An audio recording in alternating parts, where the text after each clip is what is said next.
Welcome to the 6th edition of the Happy Veg Animal News Recap, where we dive into some of the biggest animal news stories to plague the internet. And I haven't had the opportunity to really get back into this for the last few weeks because I've been focused on my big move. Those of you who don't follow my blog or only visit me on here, I am headed to Ireland for 2 years, and I actually leave in less than a week and a half. So super excited. I took care of some last minute shopping today and picked up some travel necessities, and I think I'm pretty much set to go aside from being overwhelmingly nervous, but that's beside the point. So this week I have 3 topics, 2 stories, and 1 sort of discussion and opinion piece that I want to go over with you guys.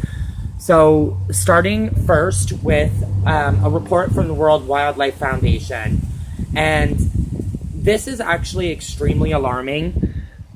Let me just tell you what the story is first, and then I'll explain why it's more alarming than just the story itself. The World Wildlife Foundation has put out a report that suggests that nearly half of all of Canada's wildlife is steadily declining. So 50%, almost 50% of Canada's wildlife is on the decline. Mammals, for example, are down almost 43%, and birds, some of our native species of birds are down almost 70% since 2002. That's alarming. Now, obviously, with that report, there's suggestions as to why these things are happening, and to be quite honest with you, most of them are man-made. Most of the problems are problems that we have created and put onto animals. Not surprising. So, causes include habitat loss. I look at the fact that, Ojibwe Park, which is native to our area where I'm from, there's developments occurring in and around the big box stores, all this mess of stuff. We're taking away all the habitat that they have. And then this is where we get, culling as a solution. We develop, and then there's no space left for the native animals, and suddenly we have decided how many animals are allowed to live in a certain place before it becomes too much for the ecosystem, okay? Deer, wolves, all of those things. These are animals that are culled because we have taken so much of their space, and then they become a nuisance to us. So I don't agree. Big problem. But again, habitat loss, climate change. Again, depending on where you live in the world, climate change is perceived different ways. If you're from the States right now, if you're following any of the things that President Trump has been saying, climate change is not real, it's a hoax. These things are hurtful to all the work that scientists are doing right now, and all the work that we're, hopefully putting into rebuilding our ecosystem and rectifying climate change. But instead we have people like him who are going out and suggesting that, pulling out of the climate agreement in Paris, and taking steps backwards for the environment, when at this point it's super crucial that we take steps forward to prevent any further damage, right? So habitat loss, climate change, pollution. Again, pollution is a man-made problem. Animals don't pollute. In the case of a factory farm, their feces and, that sort of thing, that is pollutant to the environment, yes, but that is not their fault. That is the fault of the people who are mass producing hundreds and thousands of animals who all need to go to the bathroom. And then that pollution, the pollution from that waste ends up in our atmosphere, which is a big issue. But in most cases, pollution is 100% a man-made problem. Unsustainable harvests, again, this ties into climate change as well, but it also ties into freak weather accidents.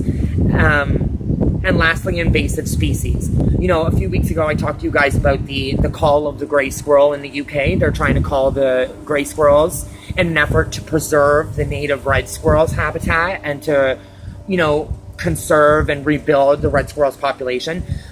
But there hasn't been any direct proof that the gray squirrel is indeed the cause of the illness that's plaguing the red squirrels. So, invasive species, yes, that can be a problem, but it's also part of the progression of, the world. These squirrels have been there for hundreds of years. And if this problem is only just starting now, it's very hard for me to wrap my head around the fact that the only solution is to cull hundreds and thousands of gray squirrels. I definitely don't see that as a solution. However, so again, to reiterate, we have habitat loss, we have climate change, pollution, invasive species, and unsustainable harvest. To fix, when you look at habitat loss, we have wildfires that are devastating parts of Canada, parts of US.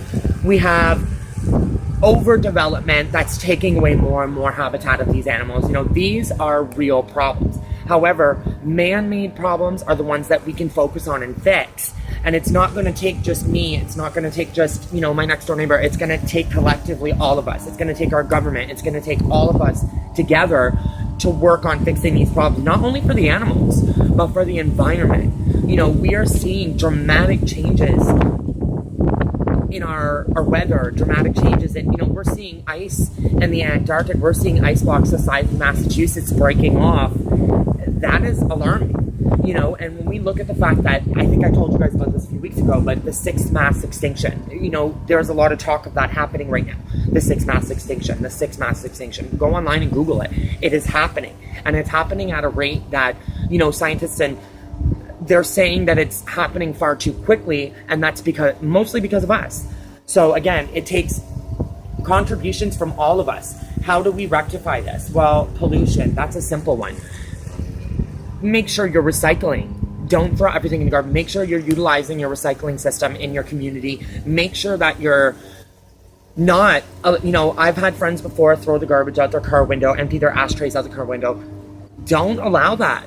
It's up to us to make the changes now for future generations, and especially for the animals. If you're somebody who sits down and says, like I do, I care about animals, there's a lot more than just caring about animals that goes into it. We have to care about protecting the environment. We have to care about protecting their habitat, because at this very moment, their habitat is being destroyed. So, however alarming this is, there are ways that we can help. I provided the link to the World Wildlife Foundation's website below.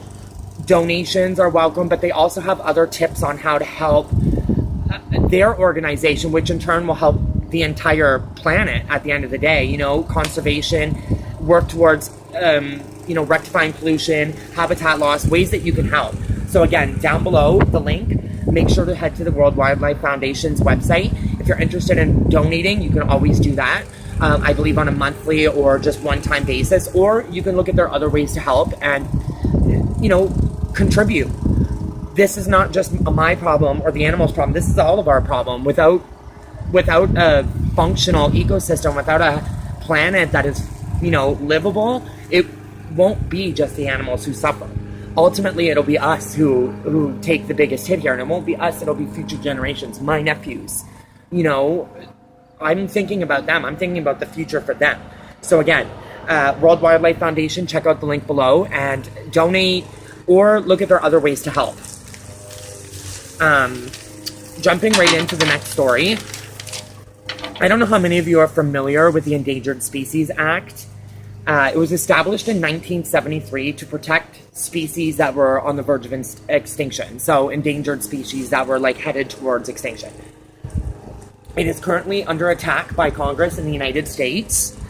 Obviously, going right back to my other story, Trump, it is extremely evident that animal rights, that climate change, that these things are not important to him. So it's not surprising to me that the Endangered Species Act is coming under attack. The article does not necessarily explain how that's being done, but the Endangered Species Act is extremely crucial to protecting species that are about to be abolished from the planet.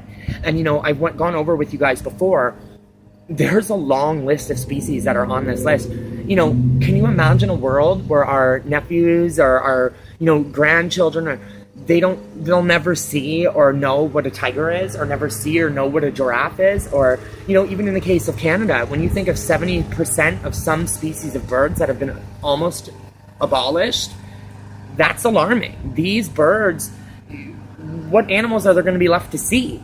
So anyhow, the Endangered Species Act has been in operation since 1973, and as of now, they boast a 99% success rate with the species that are listed on their endangered species list. 99%. 99% of animals that they have worked to protect or conserve, they have successfully done so, and they have kept them from being extinct. So those are big numbers and super crucial. Right now, there's like a slew of celebrities that are jumping on board and lending their voice and kind of speaking out towards not abolishing or attacking this act. It's extremely crucial.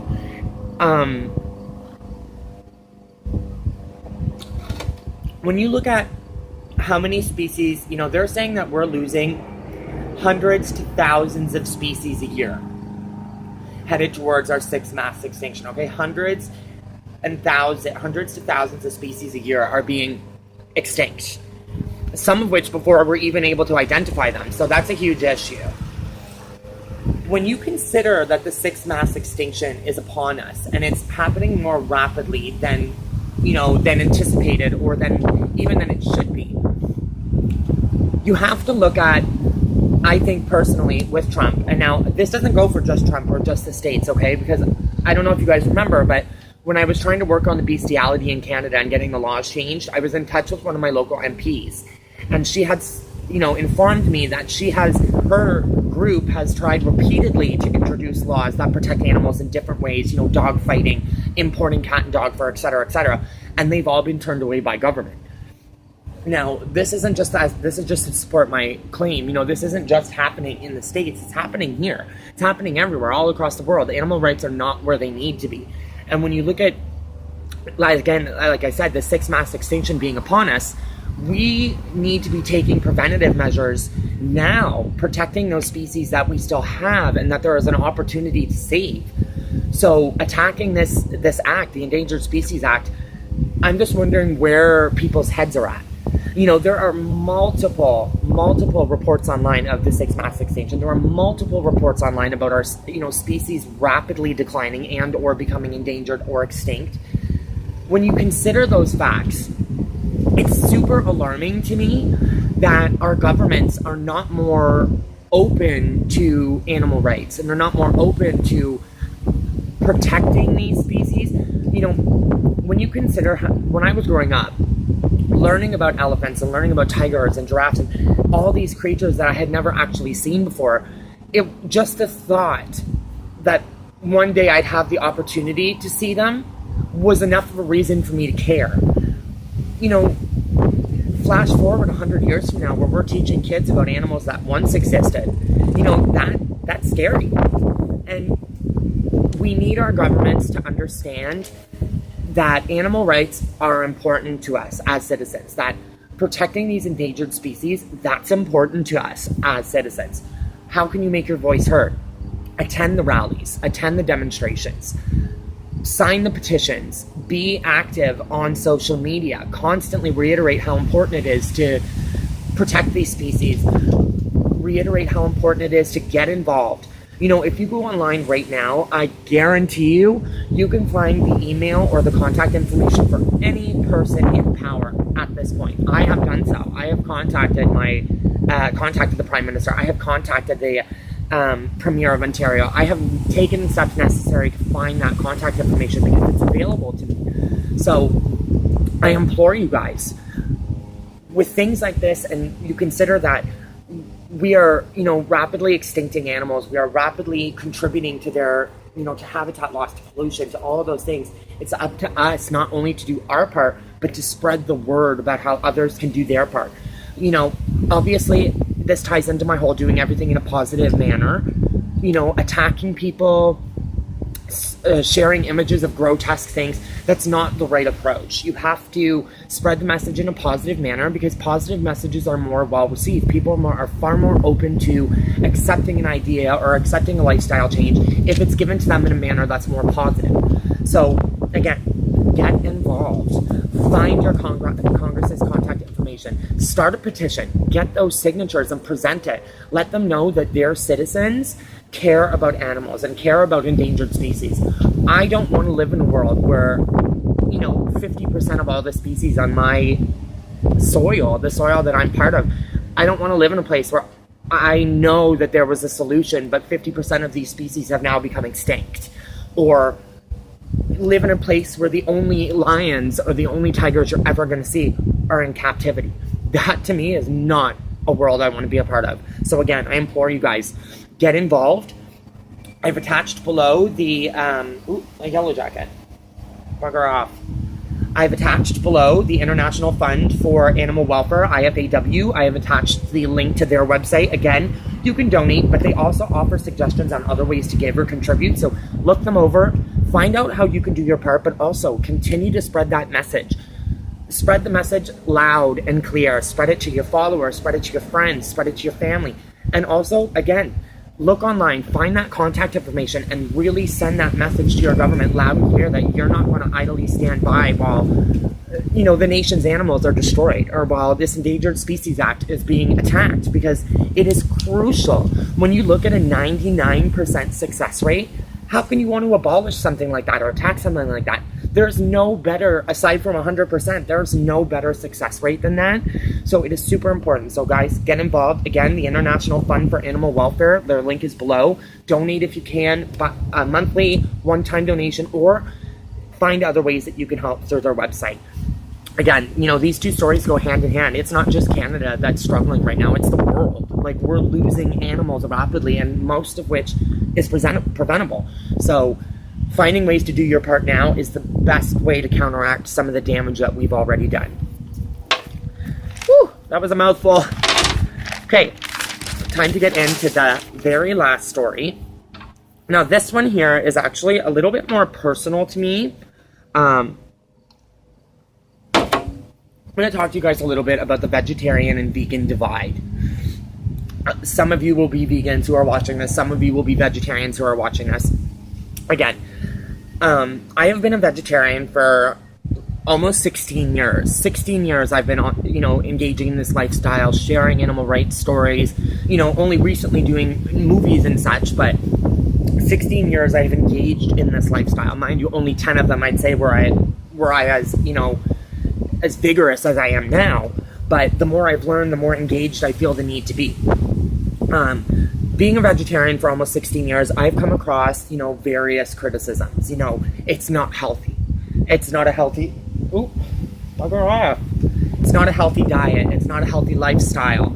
You're not getting enough protein. Animals are bred for food. I've heard it all. Ugh, come on. Okay, anyway, that yellow jacket was irritating me. You're not getting enough protein, etc., etc. These sorts of things I have learned over time, ways to deflect that, ways to answer back, ways to clap back, things to say. However, I've noticed over time that the most ferocious of criticisms have come from vegans. And interestingly enough, things like, you might as well eat meat. You don't care about animals if you're still consuming dairy. You're just as bad as a meat eater. These sorts of things are creating an unnecessary divide. Oh my God.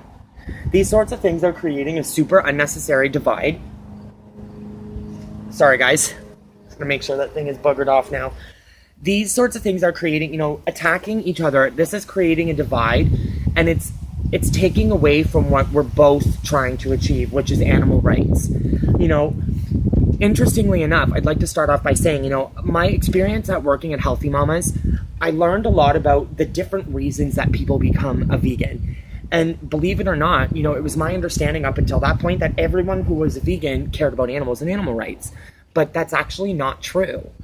A lot of vegans, from what I've learned, there are some people who are vegans for dietary reasons. A lot of it is, health, or again, dietary restrictions or things like that, allergies. They've turned to this lifestyle not because of animals, which was, surprising to me, because I actually thought, that we were all in it for the same reasons. Again, we have common goals. Our goals are to help animals, to not contribute to, an industry that relies on blood money. We're both in this together. So it's hard for me to go online or to, express my opinions or to talk to vegans and to get that criticism. And, it's alarming to me. I have a thick skin. I've been called everything you can imagine in my lifetime. So these sorts of criticisms don't bother me. But somebody who's just starting as a vegetarian, these sorts of criticisms are detrimental. They're critical to, somebody continuing on this journey, somebody feeling like what they're doing is not enough, is not the message that you want to send. Okay? As a vegetarian, I care about animals. As a vegetarian, I regularly petition on their behalf. I share the posts. I, talk to my friends and family about the importance of a vegetarian diet. Do I pressure them? No. But I always will plant that bug in their ear and hope that, they'll take my message and they'll maybe give it a try it for a week and see what happens. As a vegetarian, I make a conscious effort to swap dairy out when available. I also abstain from consuming meat, fish, poultry, and I also, abstain from wearing animal products and consuming animal products and products that are tested on animals. So for somebody to attack me in that way and say that I might as well eat meat or I don't care about animals, that's not coming from a place of somebody, in my opinion, who truly cares about animals. It's not coming from, as a vegan or a vegetarian, you should be proud of the choice that you have made and you should be reassured in your decision, but you should never use that as a platform to attack other people, because your message, a lot of the reasons that vegans have have the reputation that they have is because of those things, because of that high and mighty attitude, because of the shaming of vegetarians. The reputation is there for being snotty, and that's not a reputation you want to have, especially when you're trying to approach a situation like this, like animal rights or, again, I've noticed a big problem with shaming. If you, to me, I ask you, if your goal in this is to help animals, how does me going back to eating meat and wearing fur, how does that help animals if that's your goal? If you're pressuring me into becoming a vegan, that's one thing, but these methods are not doing that. What they're doing is trying to shame me into becoming a vegan or shame vegetarians, and that's just not the right approach. I've told you guys time and time again the importance of positive reinforcement, and it's super important that you carry that with you when you're trying to spread a message like this or convince someone to change their life or, any of those things. You can't approach the situation in a negative way like that because your message is not going to be heard. The second somebody attacks me, I've tuned them right out. And that's often the case with most people who are under attack. So again, positive reinforcement. We need to abolish this divide. We're all on the same team. We're all here for animals. An example that I often use is when you look at donating to charity. If I donate $100 to charity and, person B donates $1,000, is their donation better than mine? Despite, let's say I'm poor and that $100 is all I had, but I gave it. This person's rich and gave $1,000. Are these donations not both they should both be looked at as equal? Whether I give $5 and you give 10 or you give 1,000, I give 100. The fact of the matter is we have both donated our money to this cause, correct? So when you look at the animal rights, we should be celebrating each other's successes. Celebrate my success as a vegetarian. A vegetarian saves 100 animals a year from slaughter. I bet, my choices have in 16 years, that's 1,600 animals that I have, not consumed. So to hear those comments like telling me to go back to eating meat or telling me to, that I'm just as bad, these things roll right off my back. But I want you guys to know, don't ever be discouraged from being a vegetarian. Being a vegetarian is great, and you are contributing to animal rights. You're learning more. The more you learn, the better off you're going to be. So never ever be discouraged. Never ever allow someone to criticize you or make you feel like the contributions that you're making are not enough, because they are. And I'm telling you, everything you do to help animals makes you a big help. Just a couple tips on dealing if you're ever on the receiving end of like vegan criticism or just criticism from anybody. Always reiterate how happy you are about your current situation. Deflect those negative comments. Anybody who says you're not doing enough, tell them that you're happy. Reiterate what you are doing. I'm saving 100 animals a year. I'm not wearing fur. I'm not using products that are tested on animals. I feel content in my contributions. Don't ever let somebody make you feel like what you're doing is not enough. This divide needs to go away. We're all here to help one another, and the sooner that we all come together and really work towards the goal that we all have, the sooner, we'll all live more in unison. Super important. Again, like I said, positive reinforcement. Always spread your message with a positive attitude. It's going to be more well received. And also, if you're a vegan and you're trying to help, you know, convince somebody that maybe they should ditch dairy, that's awesome, great. But make sure to approach it from a positive angle, because the negativity it's being heard loud and clear, and it's not well received. You know, all the attacks on me, it's not convincing me to be a vegan. I will take that step one day, but I'm content where I am right now. And that's the thing, is you have to be reassured in your decision. So I'm here to reassure you that everything you're doing as a vegetarian, keep up the great work, spread the good word, and everything you're doing as a vegan, even better. Awesome job. You guys, together, we are, you know, having our voices heard loud and clear. Our movement is picking up. There are more vegetarians and vegans now than there ever have been. So we're on the right path. At the end of the day, keep doing what you're doing, and you will continue to be successful. If you're a vegetarian for the rest of your life, think of all the great things, think of all the contributions to animal rights that you have achieved over that time. Do not let negativity in. Just let it roll off your back and be reassured in what you are doing. That basically sums it up. What do you guys think about the vegetarian-vegan divide? Have you been on either side of this? Have you been on the receiving end of hate? Have you been on the receiving end of, you know, negativity because of your dietary restrictions? Love to hear from you guys. Make sure to leave your comments in the section below. You can also visit my blog, happyveggie.weebly.com. Leave your comments there.